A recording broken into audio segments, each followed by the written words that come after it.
Hello everyone, so in this video we will be particularly talking about three total companies. ठीक है, इसमें हम include करेंगे IBM को, जिसमें हम इंक्लूड करेंगे टेक महिंद्रा को, एंड इस वीडियो में ही हम इंक्लूड करेंगे यहाँ पर डेलॉयट को। ठीक है, सो ये तीन कंपनीज को मैं यहाँ पर इंक्लूड करने वाला हूँ इस वीडियो में। एंड ये तीनों की तरफ से एक बड़ी हायरिंग आई है, आप लोगों को पता ही होगा, और इसी के बारे में हम डिस्कस करने वाले हैं एंड थोड़ी सी इंपॉर्टेंट होगी, so make sure to watch till the end. ठीक है, दूसरी बात मैं ये बोलना चाहूंगा कि अगर आप इनकी प्रिपरेशन के लिए देख रहे हो, आपको मैं नीचे लिंक दूंगा मॉक टेस्ट की, तो आप मॉक टेस्ट को देख सकते हो एक बार। ठीक है, लिंक डिस्क्रिप्शन में मिल जाएगी। जिस भी कंपनी की प्रिपरेशन के लिए देख रहे हो, आईबीएम, टेक महिंद्रा और डेलॉयट, तीनों के लिए यहाँ पर जो मॉक टेस्ट है वो आपको मिल जाएगी डिस्क्रिप्शन में। ठीक है, नाउ टॉकिंग अबाउट दिस, सबसे पहले मैं स्टार्ट करना चाहूंगा यहाँ पर दो कॉन्सेप्ट्स के साथ कि आपने इनमें से किसी ना किसी कंपनी में जरूर अप्लाई किया होगा, चाहे वो आईबीएम हो, चाहे टेक महिंद्रा हो या डेलॉयट हो। ठीक है, अब यहाँ पर जब आपने अप्लाई कर लिया है तो आपको यहाँ पर एक चीज जो सबसे ज्यादा इंपॉर्टेंट रखती है वो चाहिए कि आप इसमें फाइनल कन्वर्जन देखो। And what is conversion? Conversion is basically get the job. ठीक है, गेट द जॉब, ये चीज आपका फाइनल एम होगा। अब इन तीनों कंपनीज को अगर आप टारगेट कर रहे हो तो यहाँ पर कुछ कॉमन चीजें हैं, चाहे आप इनके लिए प्रिपेयर कर रहे हो, चाहे आप आगे आने वाली कंपनीज के लिए प्रिपेयर कर रहे हो।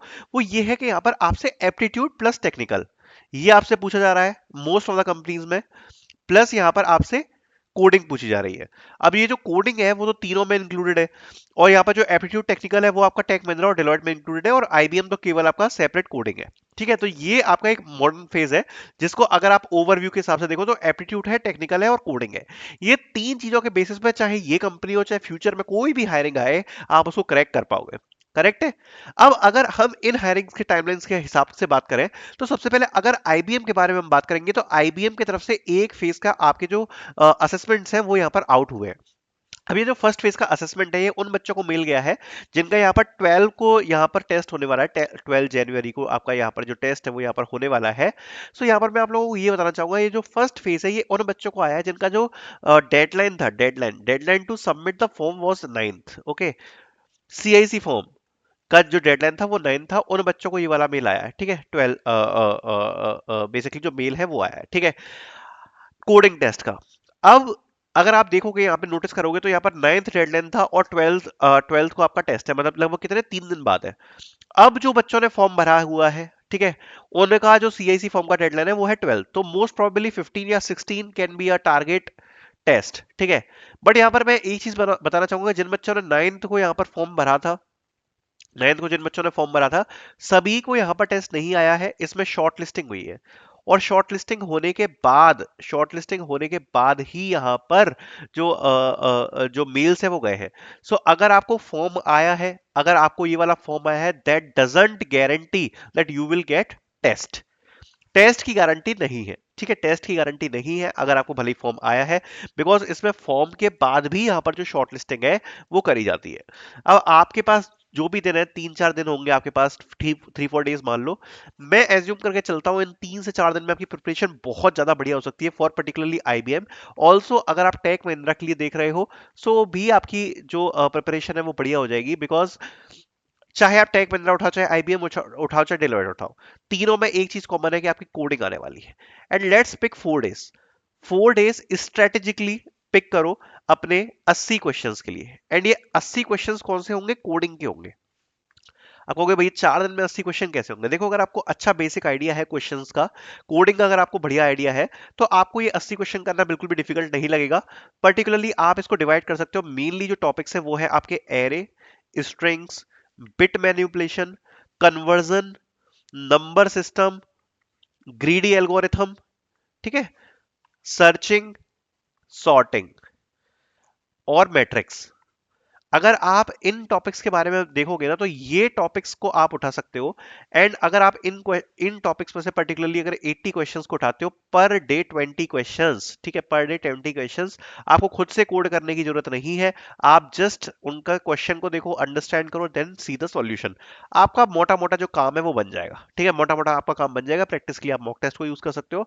तो ये आपकी एक स्ट्रेटेजी होनी चाहिए, चाहे आप आईबीएम पढ़ रहे हो, चाहे आप डिलॉयट पढ़ रहे हो, चाहे आप टेक महिंद्रा पढ़ रहे हो, फॉर द कोडिंग। ठीक है, not talking about tech Mahindra. जो टेक महिंद्रा है उसकी जो डेडलाइन है, उसकी डेडलाइन है यहाँ पर 14th। ठीक है, 14th को जो आपकी जनवरी है, यहाँ पर आपकी डेडलाइन खत्म हो जाएगी। मोस्ट प्रोबेबली फ्रॉम 15 to 16 आपका जो राउंड 1 है वो उसके मेल्स यहाँ पर आउट हो जाएंगे, राउंड 1 के जो मेल्स है वो आउट हो जाएंगे।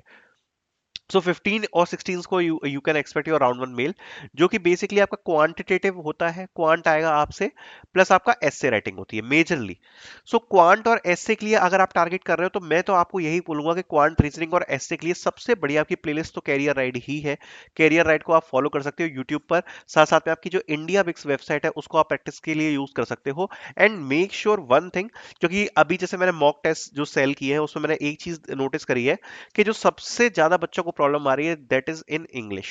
ठीक है, चाहे आप किसी के लिए भी प्रिपेयर कर रहे हो, सबसे ज्यादा बच्चों का जो वीक पॉइंट आ रहा है वो है इंग्लिश। इंग्लिश में मोस्ट ऑफ द टेस्ट के जो मैंने रिजल्ट देखे हैं, ज्यादातर बच्चे 50% भी स्कोर नहीं कर पा रहे हैं। तो ये डेफिनेटली रिजेक्शन जाएगा and I am not happy with the results. काफी बच्चों ने मॉक टेस्ट अटेम्प्ट करे हैं जिसमें मैंने नोटिस किया है कि ज्यादातर बच्चे इंग्लिश में यहाँ पर 50% भी नहीं ला पा रहे हैं। एंड काफी बच्चों की जो रीजनिंग है, मैथ्स है, वो भी थोड़ा सा वीक है। 55 to 60% ही यहाँ पर स्कोर कर पा रहे हैं मॉक टेस्ट में, विच इज वेरी लेस। आपको एटलीस्ट जो है अपनी जो आपकी एक्यूरेसी है वो 70 to 80% लेकर जानी ही पड़ेगी, चाहे कुछ भी हो जाए।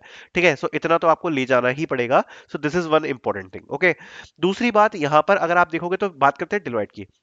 सो डिलॉयट का भी रजिस्ट्रेशन ओपन है and it will be the biggest hiring from all these three. ठीक है, तो जो डिलॉयट है, Deloitte एनएलए, it will be the biggest hiring across these three hirings। अगर आप IBM प्लस टेक महिंद्रा के नंबर्स को मिला लोगे, उतनी जो हायरिंग होगी ना, उतनी सिंगल हायरिंग आपकी डिलॉयट एनएलए होल्ड करेगी, because it is a big big event to hire the people. ठीक है, बट इस बार इनने एक वो जो फैकल्टी वाला चीज लगा दिया है, that's why it is in the doubt. और दो एनएलए को रिलीज किया गया था, तो इसलिए इस बार ये चीज डाउट है कि इतनी बड़ी हायरिंग होगी या नहीं होगी। बट यहां पर आप जिसको भी इस तरीके से देख रहे हो, इसको भी यू कैन एक्सपेक्ट कि it will get started near by. आप एक्सपेक्ट कर सकते हो कि शायद इसके 20 जन से पहले, शायद 20 जनवरी से पहले जो इसके टेस्ट वेस्ट है वो आपके आउट हो जाए।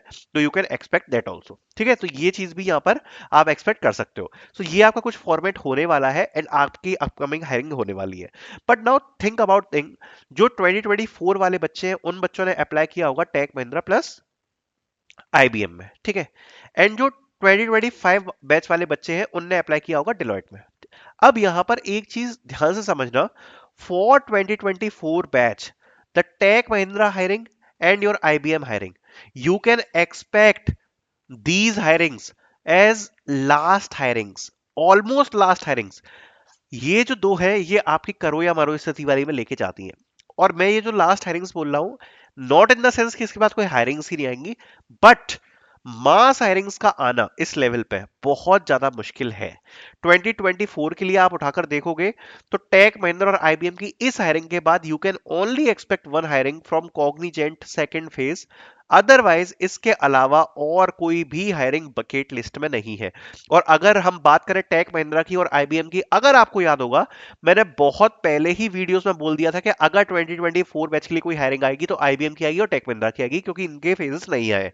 बाकी मैं आपको बता रहा हूं इसके थोड़ा बहुत आप एक्सपेक्ट कर सकते हो फ्रॉम कॉग्निजेंट। अदरवाइज 2024 के लिए ये दी एंड होने वाला है। So you need to give your 400%।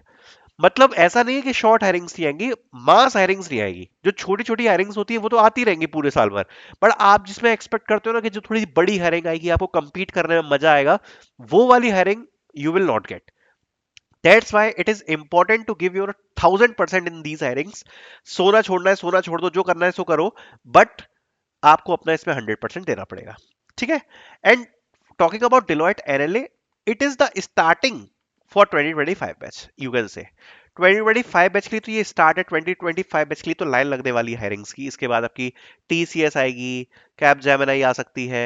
ठीक है, एंड इसके बाद आपकी टेक महिंद्रा आनी है, आपकी कॉग्निजेंट आनी है, एंड इसके बाद मतलब मल्टीपल हायरिंग्स है 2025 बैच के लिए। तो ऑफ कैंपस में ये पहली हायरिंग होने वाली है डिलॉयट एनएलए। ठीक है, so that's why multiple hirings है for 2025 batch, so they can sustain in this.